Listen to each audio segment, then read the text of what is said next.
aujourd'hui nii boo yu bëgg football yëpp nekk Sénégal wala ilaa ñoo ngi fii France ils sont nés ici wala dañuy ñëw jàng si mais bëgg a réussir football yan conseil yan erreur nga def yoo xamante ni bëgguloo say petit frère def ko pour ñu éviter en fait jaar yoon bi nga jaar parce que tu avais tout pour réussir mais bon malheureusement peut-être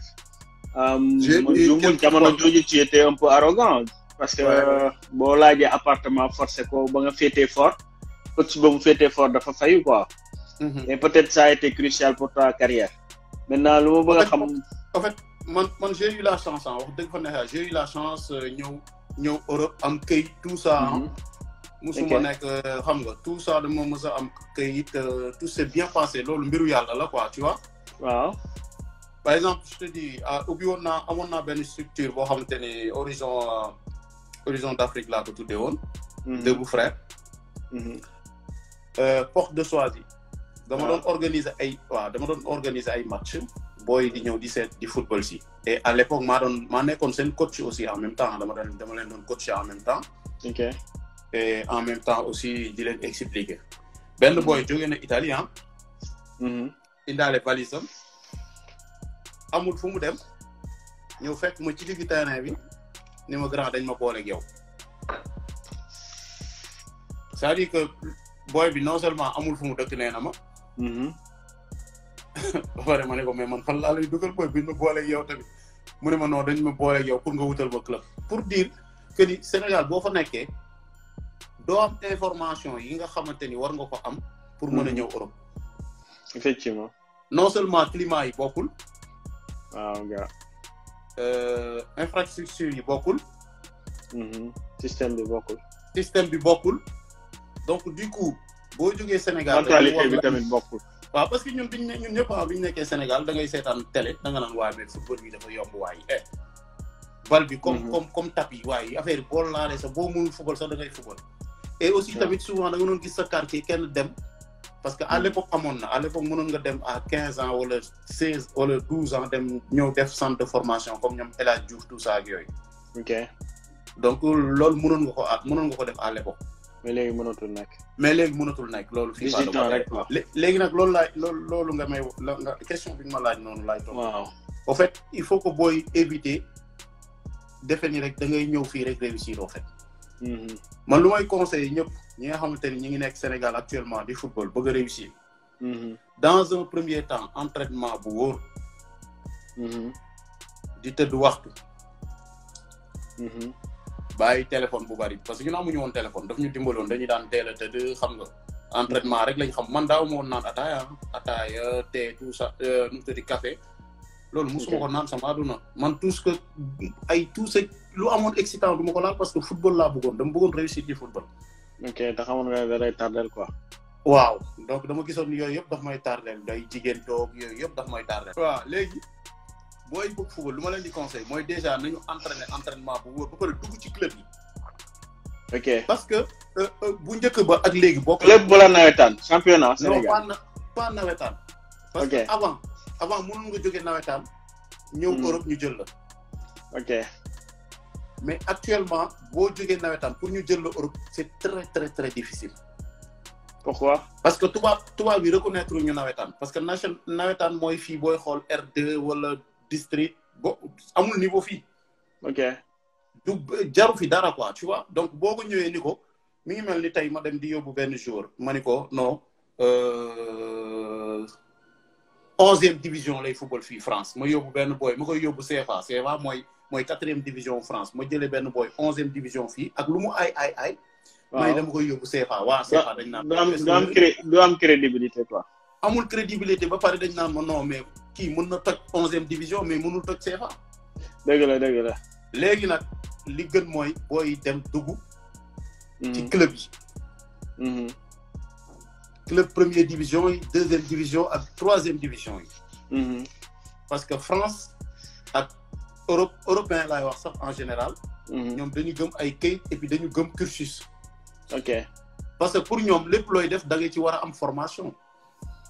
donc nu nit ñi di amee cursus scolaire am diplôme bac. ñu mais sa CV noonu nga war a am CV footballistique aussi. mais liggéey la ok xam nga y a différents ni may wax naan chaque jour gars yi dañu naan woy kii day nelaw wala kii day non liggéey la ku ci nekk ak ni ngay liggéeyee. ok xam nga sénégalais ñun dañu français bu mbëpp.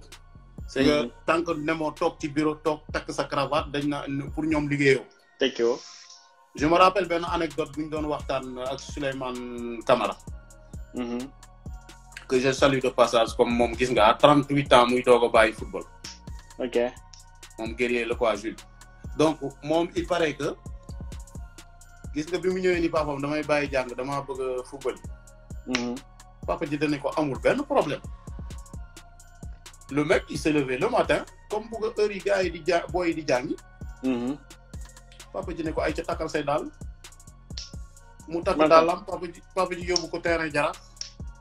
ne ko ayca. mu entraîné ba 11h. dem këram sangu añ tëdd nelaw comme booy yi ñu def le soir mu ngoon gi mu gontuwaat dem 14h mu dem entraîné jiwaat. donc di football comme kii jàngi école daal. comme kuy jàngi école c'est-à-dire football il faut ñu xam ni léegi métier la. boo ko bàyyee da nga koy jox akam. non da nga koy jox akam par force nekkatul ay affaire de sens. affaire de sens ak non da nga koy jox akam ba mat sport du moins man je me rappelle bi may def 4e. sama prof EPS. dëgg la. au lycée Blaise Diagne. parce que man tout EPS moom bul sonn gis na benn waaye moom ci mos a rew te sama gaañ la bi ma demee de la poste bi ma demee de la poste ñu doon def 1000 mètres Jibi Sall que je salue de passage Jibi. xanaa Kenya la. non sama copain la kooku ba tey nii sax mi ngi dañuy gisante tout le temps c'est un de mes meilleurs amis d'ailleurs. ok bi ma demee de la poste ñuy def 1000 mètres moom mu ñëw dépassé ma jour boobu dama tiit parce que kenn musuma raw ci ay EPS ak ay. parce que gis nga bi may def CEP yaa ngi rappelé CEP. waaw CEP yaa ngi ne de. mooy. da daw 12 tours defe naa benn terrain. mais dégg xam nga nu ma doon def dama daw man jël pee. non xam nga xale rek du sonn. waaw. man dama daw jël pee. dem xool sama copain yi nga xamante ni yëpp mënuñu daw. nga dawal leen comme stade Demba Diop lañ ko doon defee xam nga maître yi rek ñoom day jékki-jékki ni Marcus Gomis. nga ñëw taxaw man tamit ma doon dawal naa ay 5 copains yëpp ma jëlal leen pee. ok. te bu mu bëggoon sport quoi dama ko bëgg trop sax. waaw gars.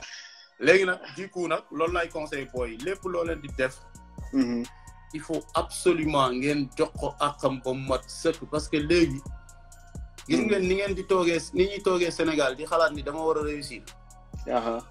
booy nekk France fii tamit seen parents yi noonu la ñuy def pour jéem a def le possible pour booy tamit réussir. ok donc football bi tamit tubaab yi nu ko nit ñi ñu li bëggee réussir noonu tubaab yi. noonu lañ ko bëggee et c'est très dur pour que nit africain nga indi ko fii nii mu réussir parce que li tubaab bi di def benn wala 10 fois daf ko war a def 20 fois.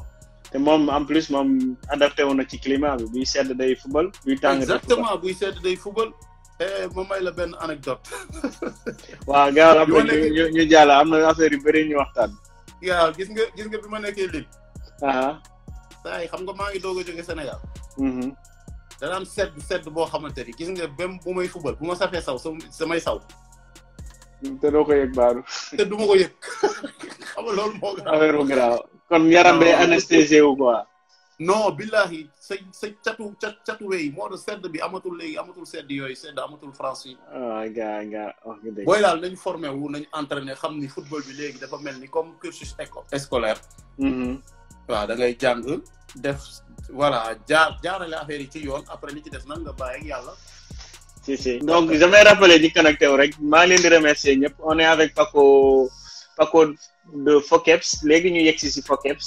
mooy casquette bi mu sol ak casquette bi ngeen di gis ci ginnaaw maa ngi leen di ñaan aussi ngeen des ba fin parce que fin vidéo am naa am benn surprise sur Paco et j'aimerais bien ñëpp toog fekkee ko. ah ouais.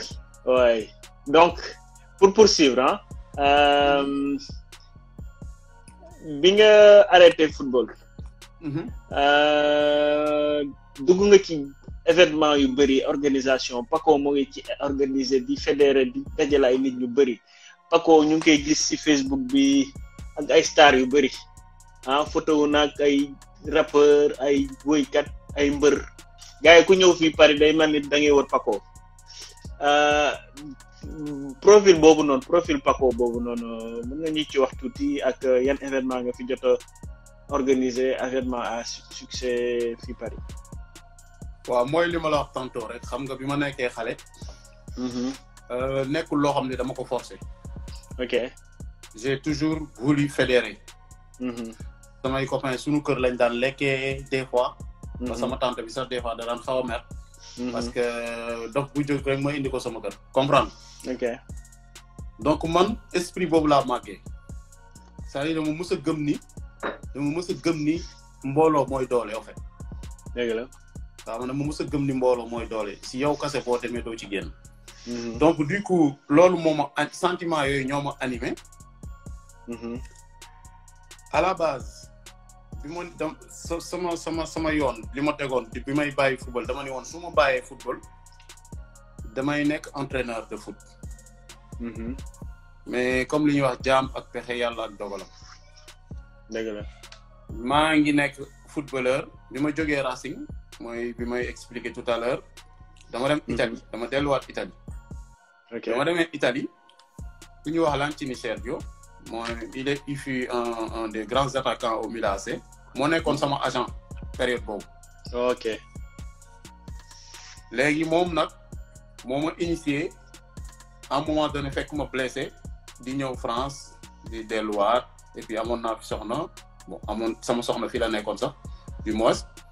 léegi après di dem di ñëwaat moom mu ne ma benn jour mu jékki-jékki rek ne ma mais yow comme da ngay dem France te Île-de-France bari na ay joueurs yu aay doo ma indil benn joueur pour dire brèche boobu pour noonu laa nekkee agent de joueur tu vois. ok. léegi nag à force nekk agent de joueur nga xamante ni léegi nag maa ngi liggéey ak Lancini amatuma léegi am naa temps ci man. ok. am naa temps boo xamante ni léegi entraînement laa koy def wala.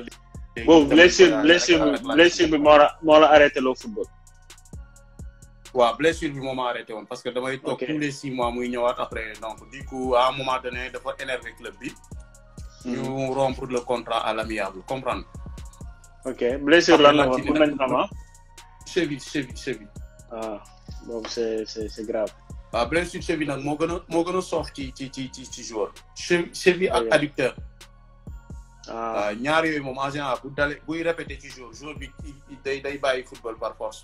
carrière bi day yàqu. parce que loolu mooy football booy xool cheville ak adducteur. ay blessures yu soof la nag.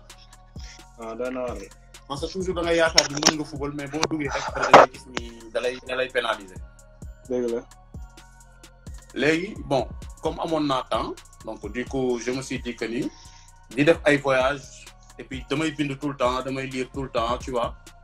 je me suis dit que ni mais tiens man période bi may football je me rappelle que defoon nañ fi ay tournois. ok. ay tournois yoo xam te ne gars yi nawetaan lañ ko doon tuddee. ok. mais man woowee ma ko nawetaan quoi parce que ñëpp xam nañ engouement nawetaan nu mel Sénégal ah. dëgg la. waaw ben je me rappelle que sax Birane Ndour moo ci sumbal Birane da ci sonnoon Birane Ndour bu doomu Youssou Ndour bi da ci sonnoon. ba jour boobu sax moom dafa damm. aywaay léegi après nag loolu laa fàttaliku. ma ni tiens mais pourtant mën naa organiser ay tournois tuddee ko nawetaan mais en mieux. d'accord.